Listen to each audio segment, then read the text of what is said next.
Welcome to TUC Half Hour, the official weekly television program of the Trade Union Congress of Nigeria. I am your host, Ave Michael.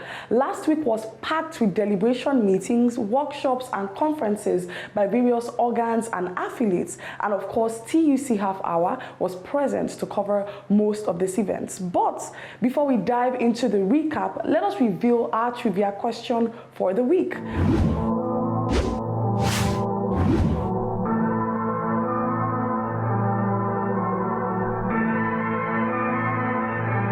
As always, kindly stick around to the end of the episode to find the correct answer out. TUC Half Hour continues after the break.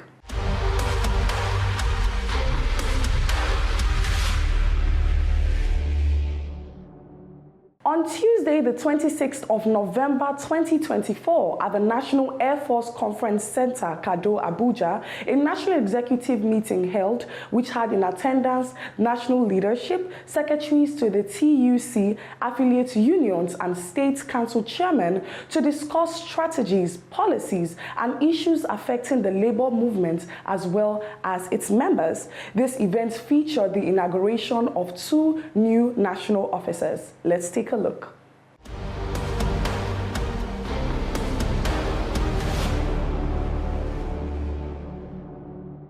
The TUC National Executive Council meeting held on the 26th of November 2024 to review and refine the policies and strategies of the Congress, ensuring they remain aligned with the interests of its members. The meeting also addressed urgent matters such as economic challenges, new minimum wage, implementation at state level, startup of Port Harcourt refinery, amongst others. We are thrilled on issues that are affecting Nigerian workers vis-a-vis the downtrodden Nigerians.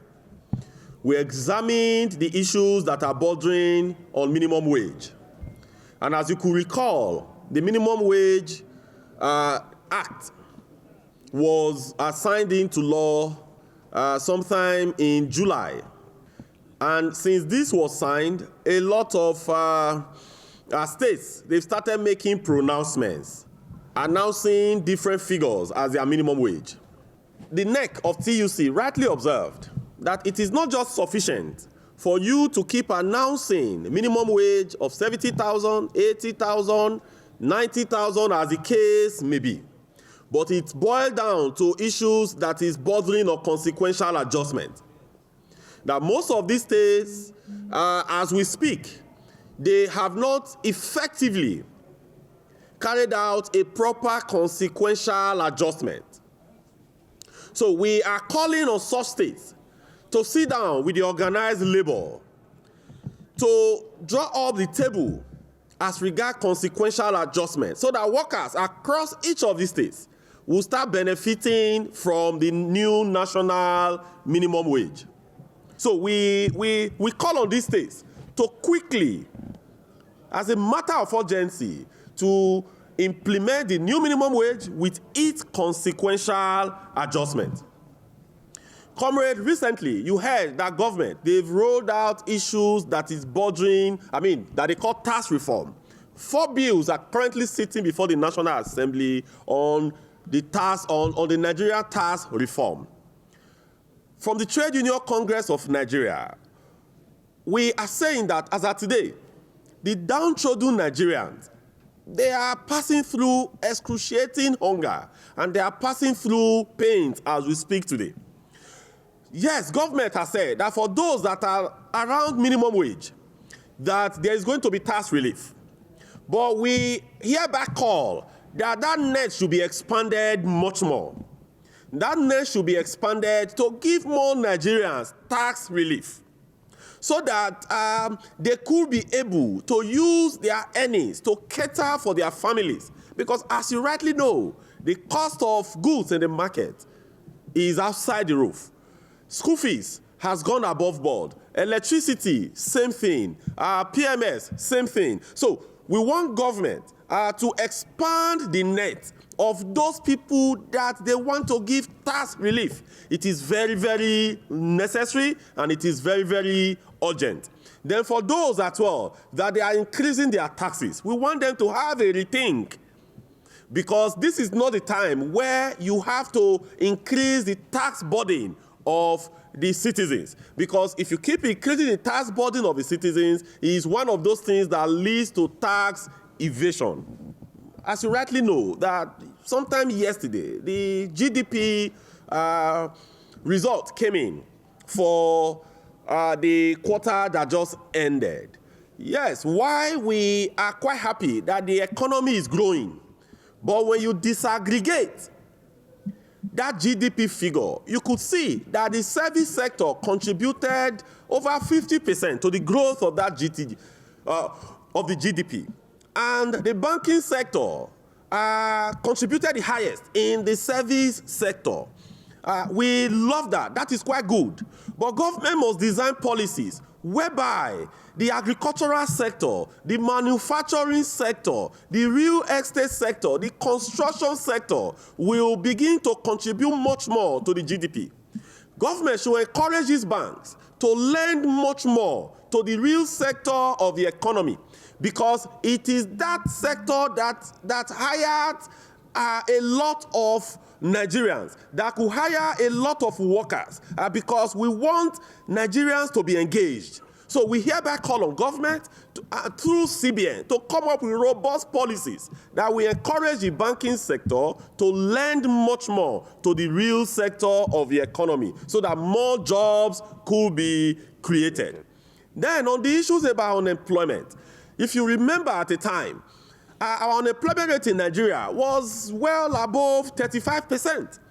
Before the MBS came with a new formula that they now said that if you work 1 hour a week, it is job. So you have a job. So how can a man that is working 1 hour a week be categorized to have a job? What can a man that have 1 hour a week will be able to put on the table for its family? So MBS should reflect on their characterization. It is not just good for you to say that the number of Nigerians that are unemployed is about 4%, when we know that that is not the best standard that is being used the world over. The comrade, from Trade Union Congress of Nigeria, we've addressed press conference a number of times on issues bordering on exchange rate. We will not be tired. We will keep pushing and telling government that that is one singular thing that has affected literally everything today in Nigeria. Government must look at its policies and how that exchange rate could be better managed. Nigeria has been an import-dependent nation. We importing literally everything did not just start today. We have been importing literally all items, in the past 2-3 decades. But our exchange rate was relatively stable. So government must look at their policies again on how the exchange rate could be better managed. Then, comrade, if you could remember that some time ago, the issue of wage award, when government came and they announced that the wage award is going to be paid until the new minimum wage was implemented. And if you remember that the last time the wage award was paid was February. So there are still arrears. So we are still calling on government to pay the arrears of the new minimum wage until the date they started paying they should pay the arrears of the wage award until the date they started implementing the new minimum wage. Solidarity forever. Then, comrade, today the country is having discussions around CNG. But the infrastructure for CNG has not been deepened. The infrastructure for CNG, at best, is in most state capitals. So beyond those state capitals, we are encouraging government to deepen the infrastructure of CNG. We are encouraging government to also make the kits available free of charge to buses that convey students, to buses that convey workers, to the transportation unions and the transportation sectors, so that they would be able to convert their buses and start using CNG that would reduce the cost of transportation that has since skyrocketed. Then we would also want to comment on the issues bordering on refineries. We've heard in the news that the old Port Harcourt refinery has started processing crude, but we would still want to validate that further. We have reached out to our in-house union in Port Harcourt refinery to validate that. But beyond the old Port Harcourt refinery, we want government to also revisit or to expedite work in other refineries. Warri Refinery, Kaduna Refinery, and the new Port Harcourt Refinery. These four combined is holding close to 400,000 barrels of crude production per day. So we call on government to expedite actions in all these refineries because it will eliminate monopoly. It will bring a system of competition into the downstream sector of the oil and gas industry. Solidarity forever. To further aid accountability and structure to the center, 2 new national officers took oath of office. They are Comrade Olusoji Oluwole, the president of ASBIFI, was sworn in as the deputy president of TUC. Comrade Emmanuel Jaja of ATSAN was sworn in as national trustee 4 of the Congress. To the best of your ability. Best of my ability. In compliance with the Constitution of the Trade Union Congress of Nigeria. With the Constitution of the Trade Union Congress of Nigeria. And that of the Federal Republic of Nigeria. And that of the Federal Republic of Nigeria.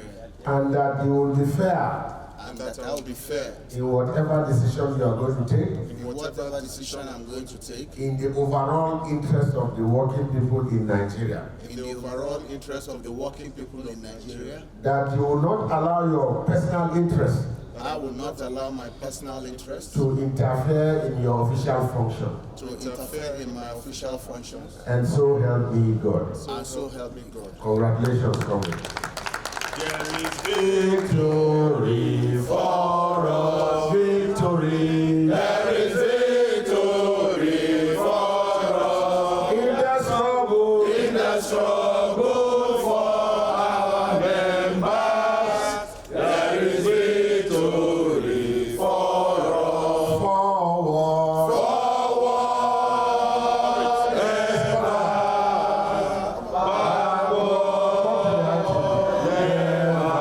In the struggle. In the struggle for our members, there is victory.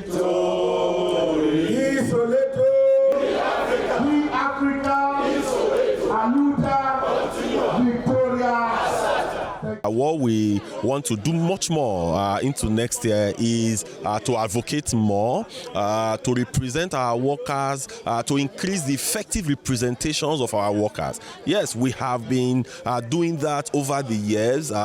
Like, for example, in FOCTOB, we've been pushing for issues that are relating to collective bargaining agreement. How will the welfare of the workers be much more championed in the food and beverage, in the construction? We're doing the same thing in textile, in oil and gas, where I came from naturally. We've been doing the same thing. So all we need to do much more is to engage government, is to engage management, to put more robust welfare packages for our members, and also to counter those policies that could be inimical to the growth of the economy, that could be inimical and that could negatively affect our members and the downtrodden Nigerians. So this will continuously advocate, and we will even advocate in a much more greater stead come next year. But what we're trying to do right now is to ensure the security of employment of our members presently, because in our sector right now,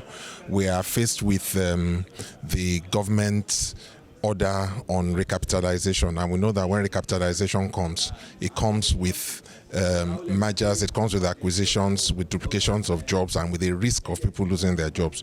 So what we've been doing so far is to register our interests in those mergers and acquisitions, and to ensure that our members are protected as much as possible. That is primary for us, and then we now start thinking of a better cost of living allowance for them as well. We have a very strong leadership on TUC, very strong leadership, and we work as a team. It's a teamwork. So from my sector, whatever thing that is going to be a problem from that side, we take it out from there. But like I said, all affiliates have to join hands together because our goal is to move TUC forward.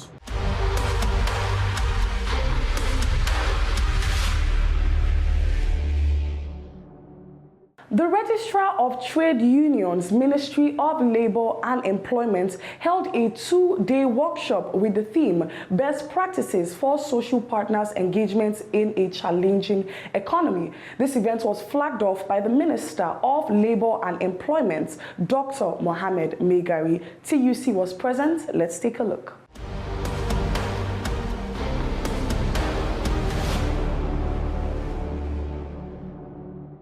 The Registrar of Trade Unions under the Ministry of Labour organized a 2-day workshop titled Best Practices for Social Partners Engagement in a Challenging Economy. This event, which took place in Abuja, aimed to enhance the understanding of current challenges and prospects in the trade union administration. The workshop focused on equipping participants with the necessary skills to handle workplace disputes, manage trade union affairs, and navigate the future of work in Nigeria. It included discussions of labor administration concepts such as social dialogue, negotiation, and collective bargaining. The TUC delegation was led by the first Deputy President General, Comrade Tommy Etim Okon, PhD. The trade union movement in Nigeria is facing challenges of obnoxious policies of government. Where you wake up from the sleep, government is giving you a policy that you cannot even defend the interests of Nigerian workers. It called for concern. Let us also look at the capacity of labor officers. We in the trade union movement, we are aware that our capacity has been built in such a way that when you have the privilege of confronting any labor officers, he discovered that he has not been well groomed. That is what challenges you need to do, building the capacity of labor officers in the Ministry of Labor and Employment. Not only in the headquarters, the states are, in fact, the worst hit. I'm talking because that is my foundation, and I can talk authoritatively because I passed through that school. Having passed through the tutelage in the Ministry of Labor and then retired in the Directorate cadre, I think I should know what I'm talking about convincingly. How do you send a labor officer to inspect a factory and he doesn't know the rule of engagement? How do you send a labor officer to inspect a company and he now ride in a motorcycle or trek to such a factory? How do you think such a factory would regard such a labor officer? The paucity of funding in Ministry of Labor is calling for concern, because you look at people who are even in the parastatal doing very well than those in the core civil service. Honorable Minister, you need to look at it, because for them to have the moral consideration to face the challenges affecting the trade union movement in Nigeria, they have to be equipped, they have to be well placed. Their working environment has to be commensurate with what? Because otherwise, they will never have the moral justification to prevail on employers of labor to uphold labor standard. It is a thing of concern. As agents of change and productivity enhancement, it is clear that the cardinal goals of decent work and harmonious industrial relations cannot be achieved without your contributions as labor movements in this great country. You will recall that last year's edition of this workshop was held with the theme repositioning the labor administration system for effective socio-economic development in Nigeria, where participants came up with some recommendations at the end of the workshop, such as the need for capacity building, amendment of our labor laws, strengthening of our labor institutions, consistency in policy implementation, strong social protection, protection nets, provision of adequate work tools, and a strong occasional safety and health framework for workers, among others. It is again this backdrop that the theme of this year's workshop, which is best practices for social partners engagement in a challenging economy, becomes very captivating and sets the stage for thought-provoking discussions and the exchange of ideas by stakeholders in the industry, because the essence of this workshop is to, among others, provide ways and means through which social partners can have productive engagement on contemporary issues affecting labor administration in our today's challenging economy.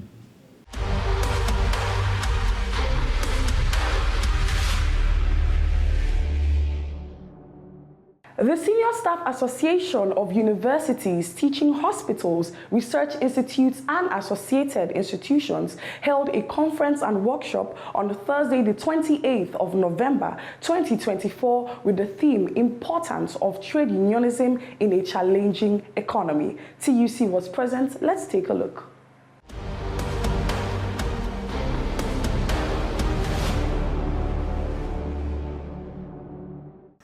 The workshop with the theme Impact on Trade Unionism in a Challenging Economy held to address several key issues. The main objectives were to enhance the capacity of senior staff, promote best practices in administration and governance, and strengthen the impact of trade unions in advocating for better working conditions and welfare for their members. Additionally, the workshop aimed to tackle specific challenges in the educational and healthcare sectors by fostering effective management strategies and improving labor relations during economic hardships. You know, if the union can't function, they can't help you out. And a strong and vibrant union starts with the one that is well motivated. And the moment we caught up with three of the national executives of the Senior Association of Universities, Teaching Hospitals, Research Institutes and Associated Institutions to get more insights on this event. The workshop is meant to get our members, our leaders across various branches in the country abreast of recent happenings, the impact of trade unionism in this dispensation. The fact is that we're going through a phase in the country, and we cannot deny that it's taking its toll on members and, of course, leaders alike. And we cannot, because of that, still not perform our basic function as union leaders to suit the welfare of our members. However, how do we cope with these situations? How do we traverse this crisis period such that we'll be able to, as leaders, handle our own challenges and that of our members? We cannot shy away from the country. We are also part of the country. We are also part of the leadership in our own right. And these are why we decide that this is right at this time. To gather leaders across our various branches, to tell them what the trends are in unionism, how do we approach this struggle, how do we face government and leaders in demanding the welfare of our members in this trying and challenging time. We cannot overemphasize the importance of training and retraining. We are in a dynamic system where things keep on changing. So there is a need for leaders of unions to be abreast of the present situation and impending problem that may likely come up, because we have to be proactive, not reactive in the way we tackle things. So that's the essence of bringing our leaders across the country, across our facility, research institute sector, teaching hospital sector, and even College of Agric sector and other associated institutions together for us to brainstorm, to be trained, to be enlightened about current issues about unionism. And that's the whole essence where we are gathered today. In the workplace, you cannot do without challenges. When you are dealing with workers, issues of welfare, issues around salaries, issues around allowances, issues around other welfare issues like promotion, like retirement and benefits, like the rights of workers, hours of working, conditions of work, conditions of service, and the schemes of service, career progressions in all this area. things that affect the welfare of an average worker in all these establishments. And that is the things that we actually are looking at.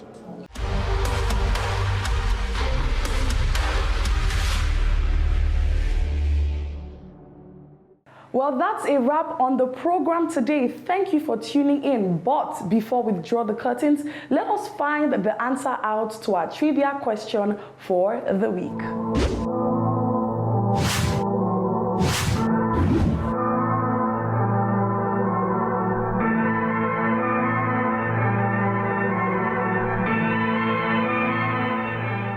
Do not forget to follow us on all our social media handles displayed on the screen for more updates and information. Until next week, thank you for tuning in. My name is Ave Michael. God bless Nigerian workers. Bye for now.